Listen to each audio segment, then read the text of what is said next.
యెహోవాను గూర్చిన జ్ఞానమును సంపాదించుకొందుము రండి.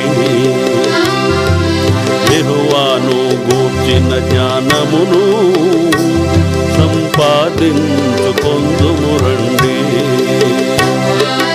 యెహోవాను గూర్చిన జ్ఞానము పొందానుసరించేదమాయనను. యెహోవాను గూర్చిన జ్ఞానమును సంపాదించుకొందుము రండి.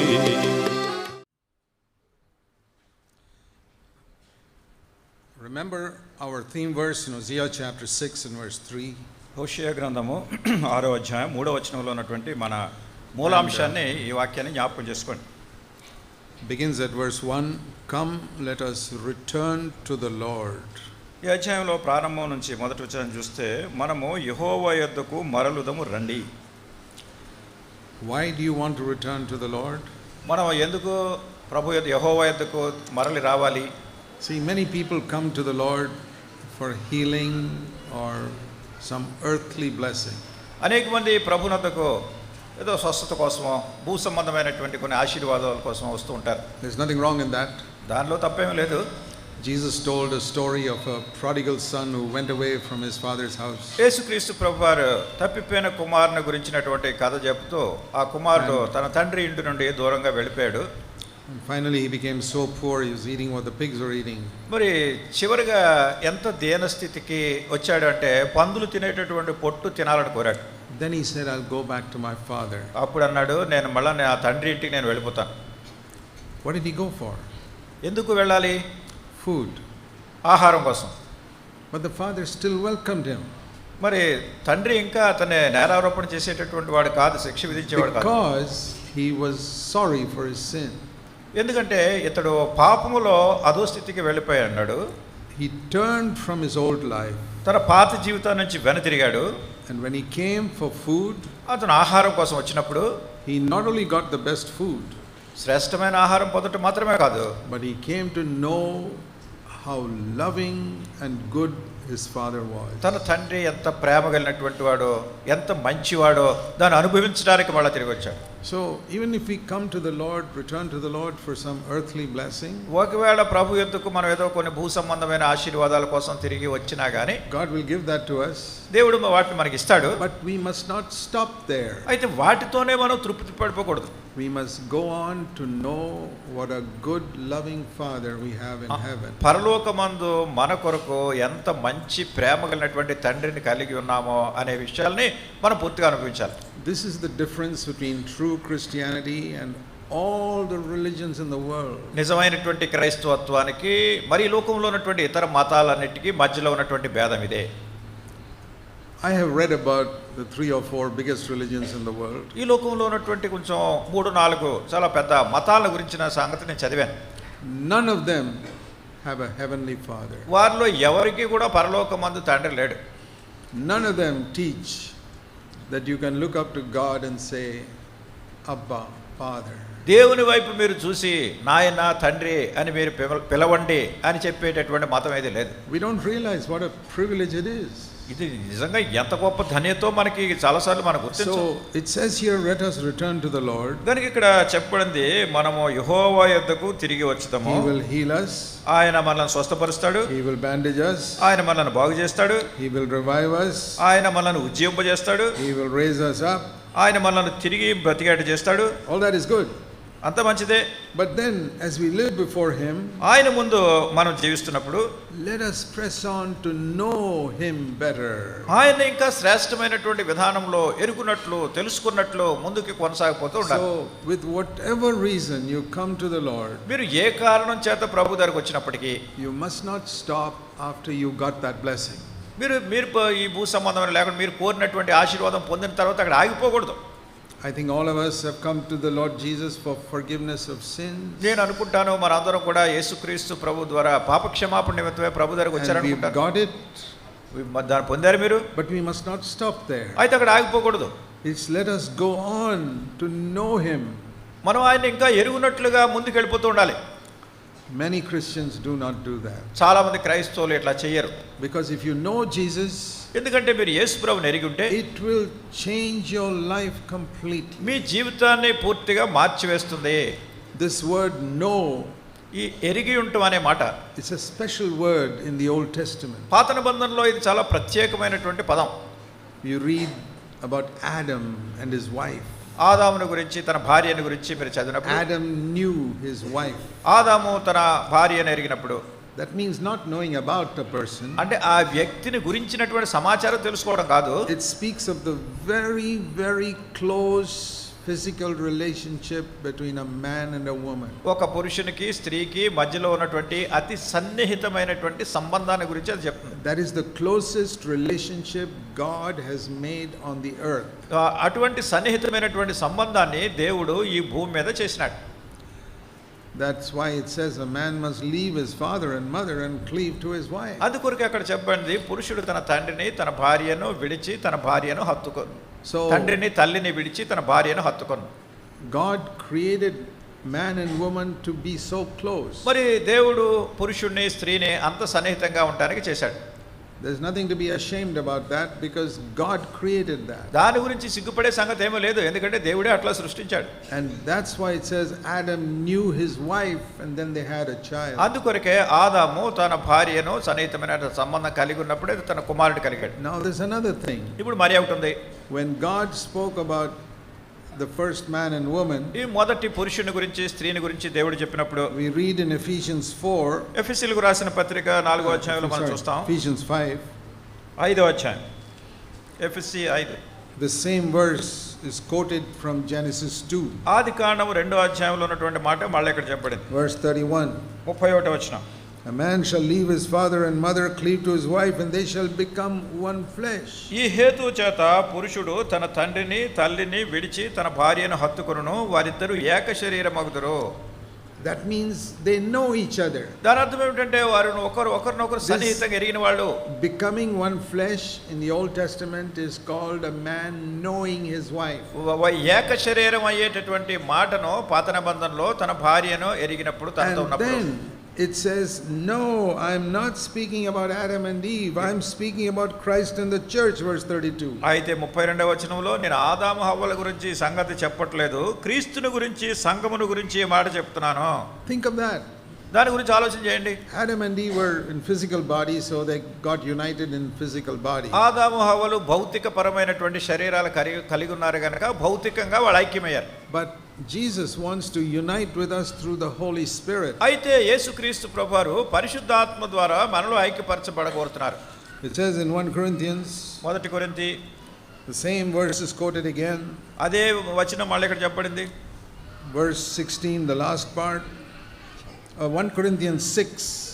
1 కొరింథీ 6వ అధ్యాయము 16, last part. 16వ వచనం చివరి భాగం. The two will become one flesh. వారిద్దరూ ఏక శరీరమైందురు. That is referring to Adam and Eve. ఇది ఆదాము హవ్వల గురించి చెప్పండి మాట. But it says, అయినా ఇక్కడ మళ్ళీ when చెప్పండి, we are joined to the Lord, we become one spirit with him. ప్రభుతో కలుసుకున్నవాడు ఆయనతో ఏకాత్మయ్య ఉన్నాడు. That's why in Ephesians it says this is a great mystery. అందుకొరకే ఎఫెసీయులు రాసిన పత్రికలో దీని గురించి చెప్పబడింది, ఇది గొప్ప మర్మము అని. That exactly like a man and a woman become one flesh, in our spirit I can become one spirit with Jesus. భార్యాభర్తలు ఏక శరీరమైనటువంటి రీతిగా సంఘముతో యేసుక్రీస్తు ప్రభువారు ఆత్మలో ఒకే వ్యక్తిగా ఐక్యపరచబడ్డారు. See, in God's plan a man and woman must forsake even father and mother. అయితే దేవుని యొక్క ఏర్పాట్లో ఏముందంటే పురుషుడు తన తల్లిని తండ్రిని కూడా విడిచిపెట్టాలని, And brother, sister, everybody సహోదరులు సహోదరులు అందరిని విడిచిపెట్టి to become one with each other. ఎందుకంటే వారు ఒకరితో ఒకరు ఐక్యపరచబడినట్లు ఏక శరీరం అవ్వాలంటే మిగతా వాళ్ళందరినీ కొంచెం పక్కన Jesus పెట్టాలి. also said the same thing to యేసుక్రీస్తు us. ప్రభువారు కూడా మన గురించి ఇదే చెప్పారు. Luke 14 లూకా సువార్త 14 and verse 26. 26. లూకా సువార్త 14:26. A man must hate his father, mother, brother, wife, children, brothers, sisters, and his own life, then he can be my disciple. ఎవడైనను నా యొద్దకు వచ్చి తన తండ్రిని తల్లిని భార్యను పిల్లలను అన్నదమ్ములను అక్క చెల్లుండును తన ప్రాణమును సహా ద్వేషింపకుంటే వాడు నా శిష్యుడు కానేరడు. What he meant was not that we hate him like we understand the word hate. ఇక్కడ మనం ద్వేషించడం అనే మాట ఉంది కదా, అట్లా వీళ్ళందరినీ ద్వేషించాలని కాదు ప్రభు చెప్పిన మాట. What it means is my love for Jesus must be so great that I'm willing to cut off all other relationships. అంటే ప్రభుతో నాకు ఉన్నటువంటి సంబంధం ఎంత సన్నిహితమైనదంటే ఇతర సంబంధ బాంధవ్యాలన్నింటినీ కూడా విడిచిపెట్టుకోవడానికి నేను సిద్ధపడుతున్నాను. See, many of you have already suffered because your parents belong to some other religion. మరి మీలో చాలా మంది ఒకవేళ మీ తల్లిదండ్రులు వేరే ఇతర మతానికి చెందిన వాళ్ళు అయి ఉండడం వల్ల ఇప్పటికే చాలా శ్రమలు పొందారేమో. Or your husband belongs to some other religion. లేకుంటే మీ భర్త వేరే మతానికి చెందిన వాడే ఉండి. And you have taken a stand for Jesus Christ. యేసుక్రీస్తు ప్రభువారి గురించి మీరు ఒక తీర్మానం చేసుకున్నారు. And that has brought a distance there with your parents or husband. మీరు చేసుకున్నటువంటి తీర్మానము మీ తల్లిదండ్రుల నుండి మీ భర్త నుండి మీకు కొంత ఎడబాటు కలిగించింది. But that is the price many people have to pay. అనేక మంది చెల్లించవలసినటువంటి క్రయం ఇది. Jesus said a man's enemies will be from his own family. మరి యేసుక్రీస్తు ప్రభువారు చెప్పారు తన సొంత కుటుంబంలో నుంచి తనకు శత్రువులను ప్రజలు తెచ్చుకుంటారని. See that verse in Matthew chapter 10. మత్తయి సువార్త 10వ అధ్యాయంలో వచనం చూడండి. Jesus came to earth to bring peace. యేసుక్రీస్తు ప్రభువారు సమాధానాన్ని తీసుకుని భూమి మీదకి వచ్చారు. Peace between God and man. దేవునికి మనుషునికి మధ్యలో సమాధానం by removing our sins. మన పాపాలను తొలగించి Peace in my heart so that I'm free from anxiety. నేను ఏ విధమైనటువంటి మనసులో కలవరం లేకుండా మనసులో శాంతి సమాధానం కలిగి ఉంటాను. So first peace with God because my sins are forgiven. మొట్టమొదటిగా నా పాపములు క్షమించబడినందున దేవునితో సమాధానం కలిగి ఉన్నాను. Secondly, peace in my heart because he frees me from all fear. ఎందుకంటే ప్రతి విధమైనటువంటి భయాన్ని నుండి ఆందోళన నుండి తొలగించబడ్డాను కనుక నా యొక్క హృదయంలో సమాధానం. And then I have peace with all people. తర్వాత అందరూ ప్రజలతో సమాధానం కలిగి ఉన్నాను. That means I don't fight with people. అంటే నేను ఏ ఇతర వ్యక్తులతో కూడా నేను ముభావంగా లేకుంటే శత్రుత్వం కలిగి లేను. They come to fight with me, I don't fight with them. వాళ్ళు నా మీద పోరాటానికి వచ్చినా కానీ నేను వాళ్ళతో పోరాటను కొట్లాటకు వెళ్ళను. All of us, if you are a disciple of Jesus, you must be known as a man and woman of peace. మనం అందరం కూడా యేసుక్రీస్తు ప్రభువారి యొక్క శిష్యులైనటువంటి వాళ్ళు ప్రతి ఒక్కరు పురుషులు కానివ్వండి స్త్రీలు కానివ్వండి ప్రతి ఒక్కరితో సమాధానం కలిగి ఉండాలి. Whatever problem other people cause, you must stand for peace. వేరే వాళ్ళు మీకు ఎంత కలత కలిగించినా ఎట్లా బాధ పెట్టినా మీరు మాత్రం వాళ్ళతో సమాధానంగా ఉండాలి. If you are a quarreling type, you are not really a disciple of Jesus. మీరు పోట్లాడే వ్యక్తులైతే నిజంగా యేసుక్రీస్తు ప్రభువారికి శిష్యులు కాదు మీరు. So Jesus came to bring peace. కనుక యేసుక్రీస్తు ప్రభువారు శాంతిని ఇవ్వడానికి వచ్చారు. That is one way, one side of looking at it. అది మనం చూసే విధానంలో ఒక ప్రక్కది. But just like a coin has got two sides, నాణ్యానికి చూడండి రెండు ప్రక్కలు ఉంటాయి కదా. one side God brings peace into our heart. ఒక ప్రక్కన ఏమిటంటే దేవుడు మన హృదయంలోనికి సమాధానాన్ని తీసుకొస్తున్నారు. But even though there's peace in our heart, మన హృదయంలో సమాధానం ఉన్నప్పటికీ with some people who hate Jesus Christ, there is no peace. యేసుక్రీస్తు ప్రభువును ద్వేషించేటటువంటి ప్రజలు వాళ్ళకి సమాధానం లేదు. And there are many people like that even in this country. ఈ దేశంలో కూడా అనేక మంది ప్రజలు అట్లా ఉన్నారు. Lord, in North India and all, they burn the churches and persecute the Christians. మరి ఉత్తర భారతదేశం ప్రాంతాలన్నిటిలో కూడా సంఘాలని లేకుంటే క్రైస్తవుల్ని హింసలు పెడుతూ ఉంటారు, చర్చిలు కాల్చేస్తూ ఉంటారు. Why? What did those Christians do? మరి ఏంటి అక్కడ క్రైస్తవులు ఏం చేశారని? They just came to bring the good news of God. వాళ్ళు దేవుని యొక్క సువార్తను తీసుకొచ్చారు. And for that they killed them. దానికోసం వీళ్ళు వాళ్ళు చంపేస్తున్నారు. That has happened in 2000 years in many countries. గతించిన 2000 సంవత్సరాల్లో అనేకమైనటువంటి దేశాల్లో ఇట్లా సంఘటనలు జరిగినాయి. Even now it is happening in many countries. ఇప్పుడు కూడా అనేక దేశాల్లో జరుగుతున్నాయి. So in that way, on one side Jesus came to bring peace, another side he came to bring a sword. ఆ రీతిగా ఒక ప్రక్కన ఏమిటంటే ప్రభు సమాధానం తీసుకొచ్చారు, రెండో ప్రక్కన ఖడ్గాన్ని తీసుకొచ్చారు. So that's what it says in Matthew 10 మత్తయి సువార్త 10వ అధ్యాయంలో in verse 34. 34వ వచనంలో Don't think I came to bring peace on earth. I did not come to bring peace but a sword. నేను భూమి మీదకి సమాధానమును పంపవచ్చితినని తలంచకుడి, ఖడ్గమునే గాని సమాధానమును పంపుటకు రాలేదు. When the angels proclaimed Jesus' birth, they told the shepherds, మరి peace on earth. దూతలు యేసుక్రీస్తు ప్రభువారి యొక్క రాకడ గురించి గొర్రెల కాపరులతో చెప్పినప్పుడు భూమి మీద సమాధానము కలుగును గాక అన్నారు. So there are two sides to this. ఇక్కడ రెండు పక్కలు ఉన్నాయి. As I told you, first of all, peace with God and in our hearts. మొట్టమొదటిగా దేవునితో సమాధానం మన హృదయంలో కలిగి ఉంటాం. And to all men peace. ఈ మనుషులందరికీ సమాధానం కలుగును గాక. But from their side, వాళ్ళ ప్రక్క నుండి towards us, మన విషయంలో they will have a sword. వాళ్ళు ఒక ఖడ్గాన్ని పట్టుకున్నారు. Why? ఎందుకు? Because Jesus came and saved us. ఎందుకంటే యేసు ప్రభువారు వచ్చి మనల్ని రక్షించారని. So that's what he's saying. అదే ఆయన చెప్పినటువంటి మాట. In your heart there'll be peace.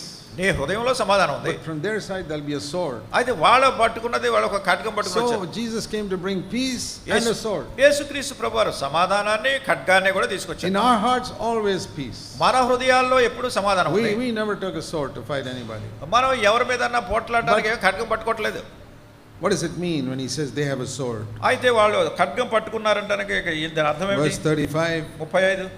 A man will be against his father. ఒక మనుషునికి వారి తండ్రికి, daughter against the mother, కుమార్తెకు ఆమె తల్లికి, daughter-in-law against the mother-in-law, కోడలికి ఆమె అత్తకు. And who did that? ఎవరు చేశారు ఇదంతా? Because verse 35 Jesus came. 35 వచనంలో యేసు ప్రభువారు వచ్చారు కనుక నేను వచ్చాను. I came into that person's life. నేను ఆ వ్యక్తి జీవితంలోకి వచ్చాను. And verse 35 his father has become against him. మరి 35 వచనంలో ఏంటంటే ఆయన హృదయంలోకి వచ్చిన గురించి వాళ్ళ నాన్న ఎదురు తిరిగాడు. I came into that girl's life. నేను ఆ అమ్మాయి జీవితంలోకి వచ్చాను. And his mother is against her. వాళ్ళ అమ్మ ఇప్పుడు ఎదురు తిరిగింది. And I came into that married woman's life and the mother-in-law is against her. ఆ పెండ్లైనటువంటి ఆ అమ్మాయి జీవితంలో నేను వచ్చాను. వాళ్ళ అత్తగారు ఈమెకు ఎదురు తిరిగింది. So if that is happening to you, it's not surprising. Jesus said it 2000 years ago. కానీ ఇది జరుగుతుంది. యేసుక్రీస్తు ప్రభువారు 2000 సంవత్సరాల పూర్వమే మాట చెప్పారు. ఇది ఆశ్చర్యం కాదు. So when we press on to know Jesus Christ, కనుక యేసుక్రీస్తు ప్రభువారిని ఎరిగి ఉండే నిమిత్తం ముందు కొనసాగుతున్నప్పుడు it's a wonderful experience for us. ఇది ఎంతో అద్భుతకరమైన అనుభవంగా ఉంటుంది మనకి. But other people can hate you. అయితే ఇతరులు నిన్ను ద్వేషిస్తారు. And not only hate you, in some places they kill. నిన్ను ద్వేషించటం మాత్రమే కాకుండా కొన్ని స్థలాల్లో వాళ్ళని చంపేస్తారు కూడా. And it says in verse 36, 36వ వచనంలో చెప్పబడింది ఇక్కడ. The biggest problem will be from our own family. ఇక్కడ పెద్ద సమస్య ఏమిటంటే ఇంటి వారే అతనికి శత్రువులు అవుతారు. A man's enemies will be not those strangers but in his own home. ఒక వ్యక్తికి ఉన్నటువంటి శత్రువులు ఎక్కడో కొత్త వాళ్ళు వచ్చి చేసేటట్టు కాదు. శత్రుత్వం ఇంట్లో ఉన్న వాళ్ళే శత్రువులు అవుతారు. Have you found that? ఎట్లాంటి జరిగిందా మీకు?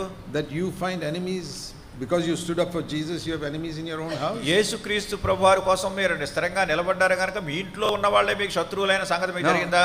I know with many of you it has not happened. మరి నాకు తెలిసిన మీలో చాలా మంది ఇంకా జరగలేదు. But with many others it has happened. అయితే అనేక మంది ఇతరులకు ఇది జరుగుతుంది. That family members turn against you because you're standing for Jesus Christ. యేసుక్రీస్తు ప్రభువారి కొరకు మీరు నిలబడ్డారు కనుక మీ కుటుంబ సభ్యులే మీ మీద ఎదురు తిరుగుతున్నారు. But why should we be afraid? అయితే ఎందుకు మనం భయపడాలి? If Jesus is with us, యేసు ప్రభు మనతో ఉంటే, and let the whole world be against us, సర్వలోకము లోకమంతా మనకు ఎదురైనా కానీ who will win? ఎవరు గెలుస్తారు? See, in the world there are crores and crores of people. లోకంలో కోట్లాది కోట్లాది మంది ప్రజలు ఉన్నారు. In India itself there are so many crores of people. India దేశంలోనే కోట్ల కొలది జన సమూహం ఉన్నారు. Okay, let them all be against me. సరే, వాళ్ళందరూ నాకు విరోధంగా ఉన్నా కానీ And God is with me. దేవుడు నాతో ఉంటే We are not afraid. ఏం భయం లేదు మనకు.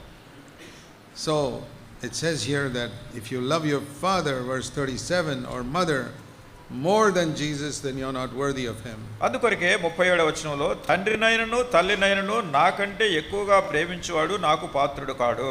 And that is why in such situations all the more we must know Jesus Christ personally. అందుకొరకే అట్లాంటి పరిస్థితుల్లో అన్నిటికంటే ఎక్కువైనటువంటి సంగతి ఏమిటంటే యేసుక్రీస్తు ప్రభువారిని వ్యక్తిగతంగా ఎరిగి ఉండాలి మనం. The apostle Paul came from a very rich high Jewish family. అపోస్తలుడైనటువంటి పౌలు చాలా సంపన్నమైనటువంటి ఉన్నతమైనటువంటి కుటుంబ పరిస్థితిలో నుంచి వచ్చాడు. And one day he saw Jesus on the road when he was going to kill other Christians. మరి ఒక దినాన్ని ఇతర క్రైస్తవులను చంపడానికి ఒక ప్రదేశానికి వెళ్తున్నప్పుడు మార్గ మధ్యంలో యేసు ప్రభువుని చూశాడు. And Jesus spoke to him from heaven and said, "Why are you persecuting me?" యేసుక్రీస్తు ప్రభువారు పైనుండి పరలోకాన్ని నుంచి తనతో మాట్లాడుతున్నాడు. ఎందుకు నీవు నన్ను హింసిస్తున్నావు? He said, "Lord, who are you? I'm not persecuting you." ఈయనన్నాడు, ఎవరు ప్రభువా నువ్వు? నేను నిన్ను హింసించట్లేదు. He said, "I'm Jesus. You're persecuting me." ఆయన అన్నారు, నువ్వు హింసించుచున్నటువంటి యేసుని నేను. How did Paul persecute Jesus who is in heaven? మరి పరలోకంలో ఉన్నటువంటి యేసు ప్రభునే ఈ పౌలు ఎట్లా హింసిస్తున్నాడు? Because even though Jesus was in heaven, యేసు ప్రభువారు పరలోకంలో ఉన్నప్పటికీ his body was on earth. ఆయన దేహము భూమి మీద ఉంది. Not his physical body, that is in heaven. అయితే శరీర సంబంధమైనటువంటి దేహము కాదు, ఆయన పరలోకంలో ఉన్నాడు. Do you know that if you've given your life to Jesus Christ, all of us together are called the body of Jesus Christ? మీ జీవితాన్ని యేసుక్రీస్తు ప్రభువారికి ఇచ్చినట్టయితే అట్లాంటి వాళ్ళందరూ కూడా యేసుక్రీస్తు ప్రభువారి యొక్క దేహముగా ఇక్కడ పిలువబడుతున్నారు. You read 1 Corinthians and Ephesians, మొదటి కొరింథీయులకు రాసిన పత్రిక, ఎఫెసీయులకు రాసిన పత్రిక, you will see there that the believers are called the body of Jesus Christ. ఆ పత్రికలో మీరు చదివినట్టయితే విశ్వాసులు యేసుక్రీస్తు ప్రభువారి యొక్క దేహముగా పిలువబడుతున్నారు. Just like the members of our body, మన దేహంలో ఉన్నటువంటి అనేక అవయవాలు ఉన్నట్టు, all different. అనే రకరకాల అవయవాలు, We're not all the same. అందరూ ఒకటి కాదు, We're different. మనం రకరకాలుగా ఉన్నాం. Just like fingers and ears and eyes, all different. ఈ చేతి వేళ్ళు లేకుంటే మన చెవులు, మన కళ్ళు, ఇవన్నీ వేరు వేరుగా ఉన్నట్టే అందరూ క్రీస్తు దేహంలో ఉన్న సభ్యులు. All of this is controlled by the brain inside our head. ఇవన్నీ కూడా మన తలలో ఉన్నటువంటి మెదడు అధీనంలో పెట్టుకుంటుంది. And that brain controls the hands and the eyes and the ears and everything. ఆ మెదడు చేతులను, మన కళ్ళను, మన కాళ్ళను అన్నిటినీ కూడా అధీనంలో ఉంచుతుంది. Not only controls all these members, ఈ యొక్క అవయవాలన్నింటినీ తన అధీనంలో పెట్టుకుని the నడిపించడమే కాదు, brain cares for these members. ఈ దేహంలో ఉన్న అవయవాలన్నిటి కొరకు కూడా ఈ మెదడు జాగ్రత్త వహిస్తుంది. If there's an injury in one hand, ఎక్కడైనా మీ చేతి గాయం చేసుకున్నారనుకోండి, immediately the